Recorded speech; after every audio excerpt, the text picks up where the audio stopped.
Nah, pemirsa, pelaksanaan Hari Ulang Tahun ke-79 Republik Indonesia di IKN 17 Agustus nanti tentu menjadi momen bersejarah bagi Republik ini. Akan tetapi, pembangunan IKN bukan hanya untuk persiapan Hari Ulang Tahun saja, melainkan untuk masa depan bangsa ini. Ya, lantas akankah momen Hari Ulang Tahun Republik Indonesia di IKN bisa membangun optimisme bahwa pembangunan IKN akan berlanjut di tengah tantangan anggaran dan menunggu kepastian investor asing yang diprediksi baru masuk di pemerintahan berikutnya?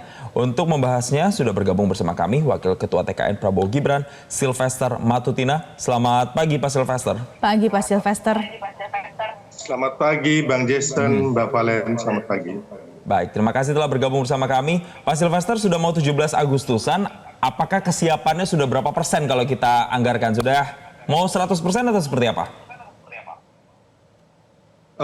Kalau yang saya kemarin ke sana ya, saya baru tiba kemarin di Jakarta, saya 2 hari di sana, makan bersama Bapak Presiden, diundang makan dan melihat IKN progresnya.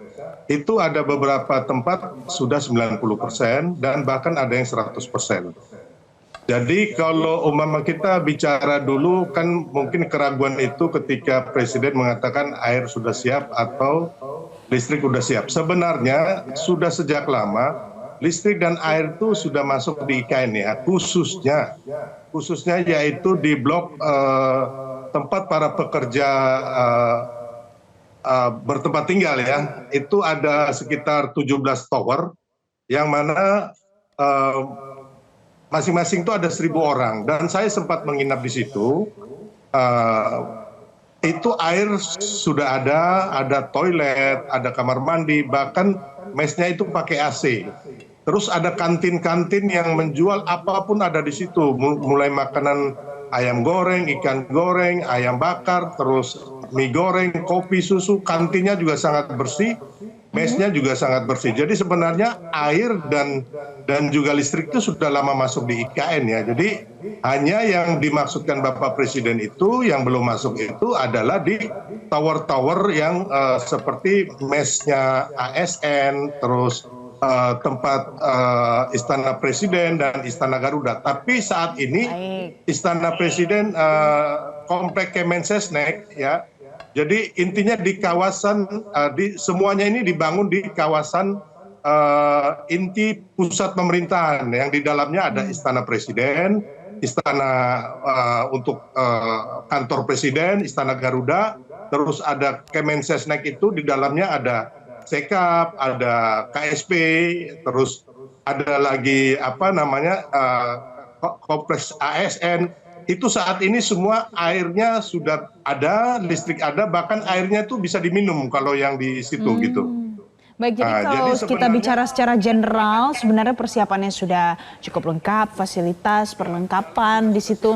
Tapi Pak Sylvester, kalau kita bicara yang lebih dalam lagi, kalau seandainya nanti Hari Ulang Tahun Republik Indonesia ini dirayakan di IKN, kemudian nanti ada juga mantan presiden juga ikut diundang, sebenarnya makna arti politiknya yang ingin disampaikan kepada masyarakat itu apa sebenarnya? Di sini kita Presiden ingin agar momentum perayaan 17 Agustus di IKN itu adalah momentum peralihan ya kan bangsa kita dari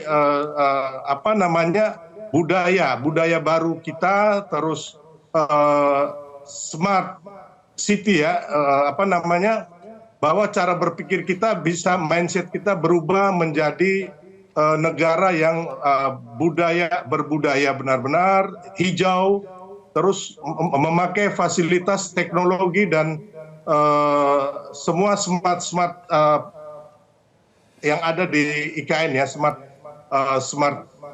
city lah intinya kayak begitu. Jadi ini momentum bahwa IKN akan menjadi ibu kota negara gitu. Suka nggak suka karena satu perintah undang-undang yang ditetapkan oleh Presiden dan juga DPR. Baik, Dan suka nggak suka akan menjadi ibu kota, tapi kan kemudian ada juga nih Pak Sylvester yang masih gambling, masih meragukan terkait dengan keberlanjutan dari pembangunan IKN. Kalau kita lihat undang-undang di IKN misalnya itu kan targetnya sampai dengan 2040. Tapi kemudian setelah berganti pemerintahan dari Presiden Joko Widodo ke Prabowo Subianto, nantinya apakah nasib IKN ini benar-benar akan dikembangkan lagi, keberlanjutannya akan seperti apa? Itu yang harus dijawab karena banyak masyarakat yang masih kayaknya masih meragukan begitu. Bang Jason dan Mbak Valen, jadi begini, keraguan itu menurut saya sepertinya tidak perlu sama sekali. Karena harusnya pengamat-pengamat ini datang melihat di sana, melihat gejolak perekonomian yang terjadi di IKN ya. Saya di sana bagaimana mereka itu pekerja itu ada 17.000 yang di dalam tinggal di mes IKN. Tapi di luar itu ada 10.000, jadi 27.000 orang. Dan di sekitar IKN itu ekonomi bergeliat. Banyak toko-toko itu banyak orang membuka toko, rumah makan, wisma, los, ekonomi sangat bergeliat. Jadi tidak ada satupun keraguan yang harus kita karena mungkin menurut saya mereka ragu karena mereka hanya mendengar, tidak datang ke sana gitu. Dan ini dikatakan oleh para pengamat yang cukup terkenal sehingga akhirnya membuat opini yang negatif buat IKN dan juga masyarakat di Kalimantan dan juga kita Indonesia. Karena harusnya kalau kita ke sana bagaimana berbincang dengan para proyek manajer, dengan para pekerja bangunan, mereka sangat bangga menjadi bagian dari pembangunan IKN. Dan kita lihat di sana truk, mobil, alat angkut, bus itu semuanya saat ini udah pakai bendera merah putih ya. Wah, benar-benar saya di sana itu saya merinding gitu loh. Melihat bahwa IKN ini benar-benar suatu proyek yang menakjubkan. Baik, itu kan tadi Anda sampaikan dari orang-orang yang bekerja di sana, menunjukkan antusiasmenya. Tapi kalau Anda, Pak Sylvester, menilai pada saat datang ke sana, masyarakat di sekitar IKN tersebut, bagaimana responnya, tanggapannya pada saat hari ulang tahun nanti akan diselenggarakan di IKN? Iya, otomatis kalau penyelenggaraan upacara bendera di sana sih Pak Jokowi sendiri waktu kami makan mengatakan optimis bahwa akan lancar dan sukses. Termasuk masyarakat di sana sangat antusias karena mereka waktu kami makan ya di rumah makan di pinggiran IKN, mereka mengatakan Pak kami bersyukur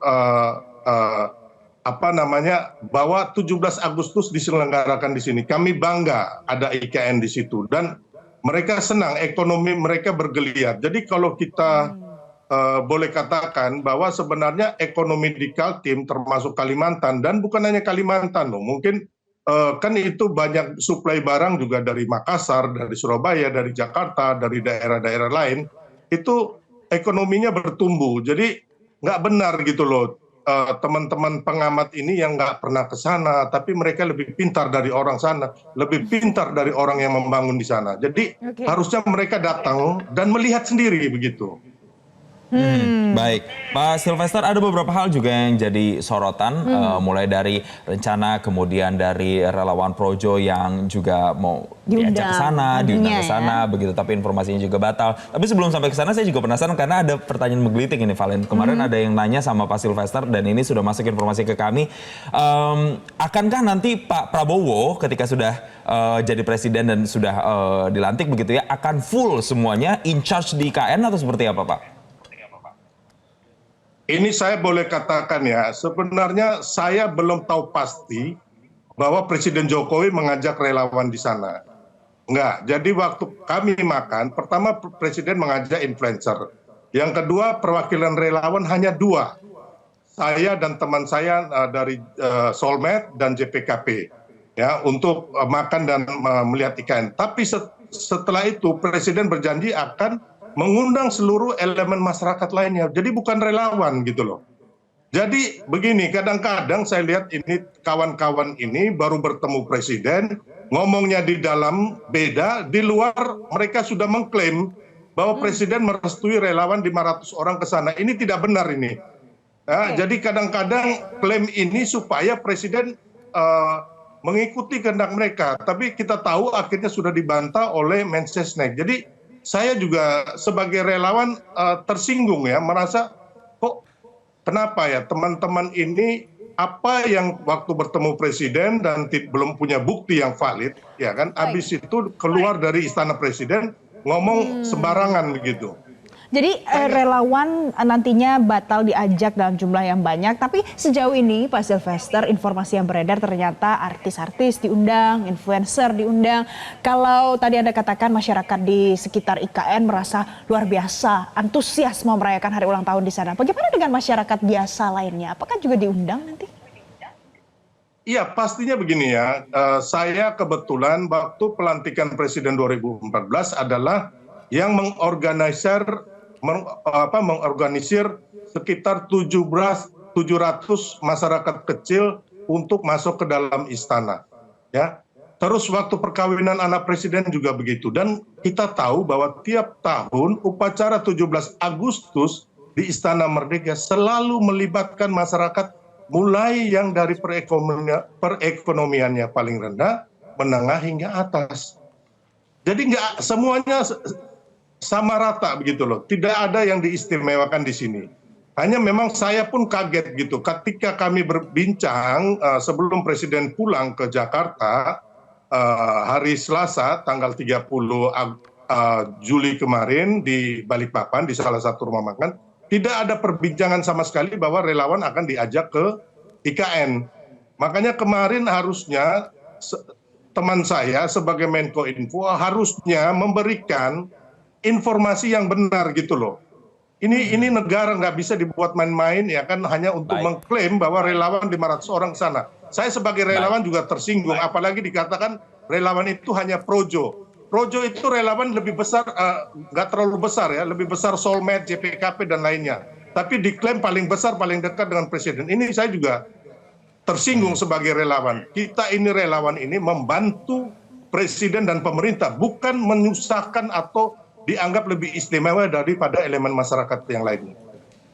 Baik, kalau begitu nanti kita nantikan bagaimana jalannya hari ulang tahun Republik Indonesia nanti 17 Agustus di IKN. Terima kasih Pak Sylvester sudah bergabung bersama kami memberikan informasi baru di Selamat Pagi Indonesia pagi ini. Jelajahi cara baru mendapatkan informasi. Download Metro TV Extend sekarang.